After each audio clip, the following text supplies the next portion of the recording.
영원한 두량짜리 경전철입니다. 애초에 그냥 태생부터 잘못됐어요. 도대체 그 누구를 위한 김부선인지. 집값 때문에 이 GTX D 노선이 뭐 강남을 지나서 강동 하남으로 가야 되는 것을 주장하는 것 아니냐. 이거는 지역 이기주의가 아니라 저희가 지역 차별을 받고 있는 상황이에요. 네. 오늘은 저희가 최근에 아주 가장 핫한 지역이라고 불리는 이 김포에서 또 이 김포 검단 교통 시민연대 위원장을 맡고 계신 서영배 위원장님을 오늘 한번 모셨습니다. 위원장님과 오늘 이 김부선 그리고 이 GTX D 노선과 관련해서 최근 아주 이 지역에서 핫하고 또 정치권에서도 공방이 불거지고 있는데, 이와 관련해서 현재 지역 주민들은 좀 어떤 반응이고 좀 어떤 것들을 구체적으로 원하고 있는지 이런 것들을 한번 이야기를 들어보겠습니다. 네, 위원장님 안녕하세요. 네, 안녕하세요. 네, 먼저 좀 간단한 소개랑 단체 좀 설명을 좀 부탁드릴게요. 네네. 네. 안녕하십니까. 김포 검단 교통시민연대 차기 위원장 서형배라고 합니다. 김포 검단 교통시민연대 풀 네임이 좀 복잡해요. 가운데 교통자가 붙어 있어서 좀 복잡한데요. 복잡하게 교통이란 단어를 저희가 굳이 집어넣은 이유가 그만큼 김포와 검단의 교통이 너무 심각하기 때문에 저희가 교통자를 일부러 집어넣은 겁니다. 우선 이 교통망이 얼마나 불편한지 그거에 대해서 좀 이야기를 해보려고 하는데, 네네. 저도 뭐 현장 취재를 했었고 골드라인을 아침에 출근길에 예, 탑승을 예. 했었고, 예. 그리고 제가 알기로도 이제 뭐 김포 검단 주민들 외에 현재 타 지역 분들도 사실 뭐 골드라인이 불편하다는 것 정도는 다들 알고 있을 거라고 생각을 해요. 왜냐하면 언론에서 워낙 많이 보도가 됐고 그랬는데, 네네네. 근데 이제 지역 주민이시다 보니까 아무래도 이거를 상황을 더 정확히 아실 텐데, 이 김포와 검단 일대에서 시민들은 현재 뭐 교통 불편을 어느 정도라고 좀 생각하고 계신 건가요? 뭐 교통 혼잡도 뭐 300% 가까이 네, 뭐 네, 이런 네. 수치도 막 나오고 하는데, 교통 혼잡도도 엄청난데 그 네. 교통 혼잡도도 사실은 정확한 수치가 아닌 게요. 285%. 예, 285% 정확한 수치가 아닌 게 네. 일반적으로 그냥 바로 타시는 분은 엄청나게 운이 좋은 케이스고요. 네. 몇 대를 놓치세요. 네. 보통은 두세 대를 일반 출퇴근 시간에 그냥 놓치고 시작합니다. 그럼 한 세네 번째 거를 그럼요. 타야 그 되는. 세네 번째를 타서 잰 게 285%니까 예. 이게 원래는 사실 진짜로 실제로 체험 혼잡도는 어마어마하다고 할 수 있습니다. 네. 예. 그리고 얼마 전에 이낙연 전 총리께서 저기 골드라인을 타셨잖아요. 네, 그렇죠. 예. 그분이 저 체험을 하시고 그냥 딱 한마디로 양계장 같다고 표현을 하셨어요. 네, 맞아요. 예, 양계장 같다고 표현하셨고 실제로 체험을 해보면 좀 네. 달라요. 네. 그 실제 말만 들어본 거랑 정말 네. 타본 거랑 얼굴이 뭐 예를 들어서 뭐 9호선이나 뭐 다른 곳 같은 경우에 복잡하다 해도 뭐 어느 정도 거리가 네네네. 있더라고요. 저도 사보니까 그저 복잡하다고 해도. 근데 여기는 얼굴이 이렇게 붙어 있어요. 네.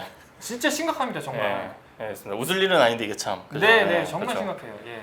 그리고 이 4차 국가철도망이 그때 공청회가 있었고, 네네네. 이후 이제 뭐 주말마다 뭐 그리고 뭐 비 오는 날씨에도 이제 뭐 주민들이 많이 모여 있는 걸 제가 봤는데, 주민들이 이렇게 뭐 격렬하게 시위에 현재 나서고 있는 이유를 예. 단지 뭐 교통망이 불편해서, 그리고 뭐 국가철도망에 이 주민들이 원하는 방향에 대한 노선안이 담겨 있지 않아서 이런 걸로 보면 되는 걸까요? 아니면 뭐 다른 이유가 있는 건지?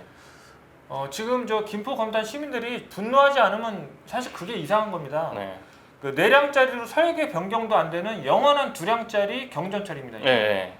애초에 그냥 태생부터 잘못됐어요. 네. 김포 검단 인구가 80만이거든요. 좀 있으면 100만 돼요. 네. 근데 4량짜리로 설계 변경이 불가능한 2량짜리 경전철을 만들어 놓고 그걸로 타고 다녀라. 일단 첫 단추를 잘못 깬 거죠. 네. 그렇죠. 네. 첫 단추를 너무 잘못겠고요. 네.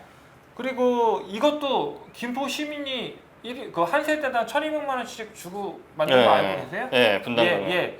도움을 안 받았어요. 도움을 안 받고 그냥 김포 시민들이 1,200만 원, 한 세대당 제가 알기로는 1,200만 원이거든요. 네. 그렇게 모아가지고 그 만든 그 경전철입니다. 그래가지고 처음으로 지하철을 정부에서 해준다는 소식을 듣고 김포검단 시민들이 얼마나 기뻐했겠어요. 근데 알고 보니까 김부선으로 발표가 나버린 겁니다.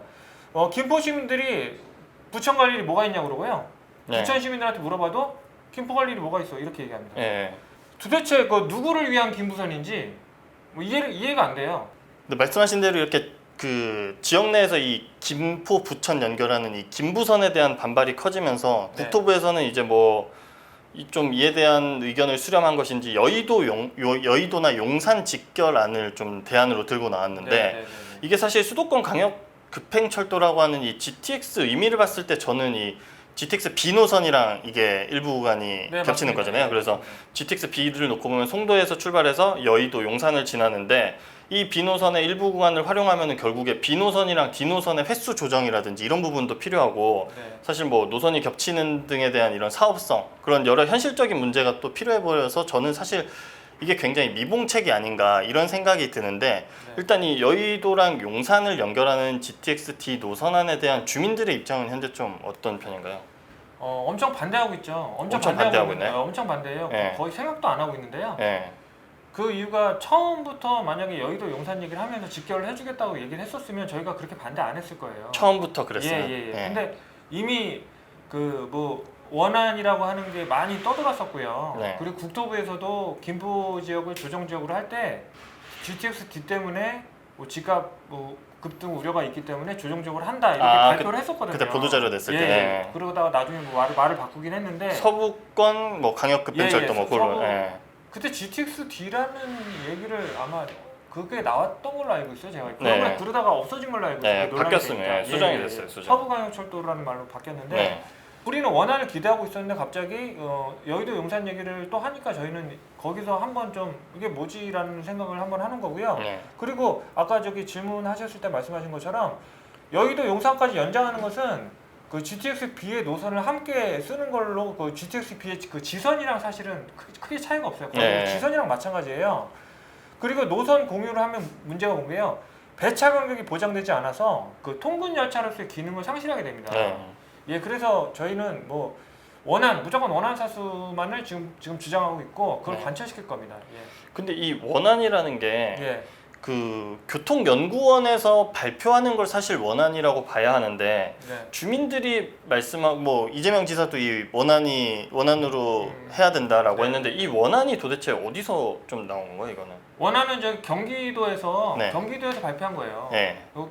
국토부 발표는 아니라서 네. 뭐 엄밀하게 따지면 원안은 아닌데 네. 그렇다면 이제 결국 주민들이 원하는 게 GTX-D 노선에 대한 강남 직결 그리고 뭐 추가로 5호선 연장 뭐 이 방안이 제일 원하는 방안이라고 봐야 되는 걸까요?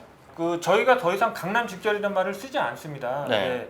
다만 저희가 항상 계속 주장을 하는 거는 지금 뭐 GTX A, B, C 다 그 남북 쪽으로 관통을 하거든요. 그렇죠. 서울을. 경기도 남부와 북부를 연는. 예. 그러니까 동서를 가로지르는 노선도 하나 있어야 되지 않겠냐 네. 싶어서 저희는 동서로 관통하는 즉 김포에서 하남까지로 그 노선을 원하고 있습니다. 네.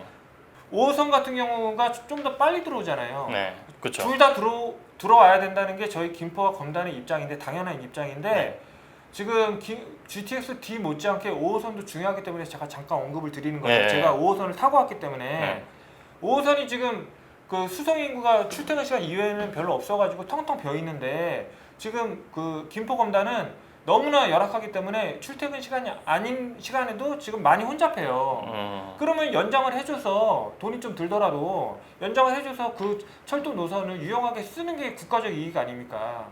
예, 그걸 좀 말씀드리고 싶고 김포 검단 인구는 곧 100만을 향해 가고 있어요.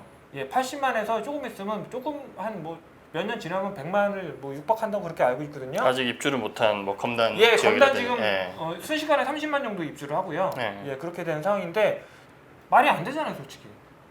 예, 그러니까 저희가 이렇게 분노해서 시민 운동을 하고 있는 거예요. 네. 예, 우리 자식들을 위해서라도 우리 자식들은 불편하게 살지 않게끔 해야 되겠다. 이런 시민 의식을 가지고 이 운동을 하는 거기 때문에 좀 오래 걸리더라도 오래 걸리니까 빨리 발표를 해야 돼요. 네. 확정을 돼야 돼요. 확정돼도 오래 걸리는 거 아시지 않습니까? 그러니까 빨리 좀 확정 좀 해주세요. 사실 이 교통 호재가 집값에 미치는 영향이 워낙 크다 보니까 네. 뭐 이런 김부선, GTX-D 논란도 김포 검단뿐만 아니라 이제 뭐 서울 수도권 전체에서도 지금 워낙 이슈가 크게 부각이 되고 있는데 올해만 놓고 보면 이제 경기도에서 뭐 인천이나 의왕, 시흥 이런 지역들의 집값이 많이 올랐는데 그런 지역들도 이제 교통 호재들이 좀 있었거든요. 근데 네.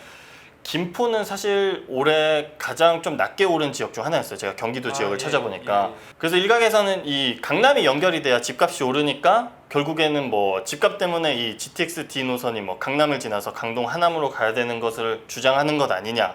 김포에서 검단에서 이런 주장을 하고 있다. 이런 비판도 나오는데 이러한 시각에 대해서는 좀 해명을 좀 해주실 수 있나요?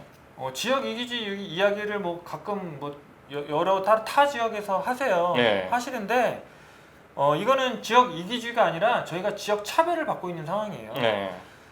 서울 인접한 도시 중에 서울로 통하는 지하철이 없는 단 하나의 도시가 바로 김포랑 검단입니다. 그리고 집값 얘기도 종종 하시는데요. 물론 교통 인프라가 개선되면 집값에도 반영이 됩니다. 네네. 근데 김포가 서울 집값 안정이 위해 기획된 2기 신도시거든요. 여전히 그 기능을 수행하고 있기에 더욱 교통 편의가 중요하고요.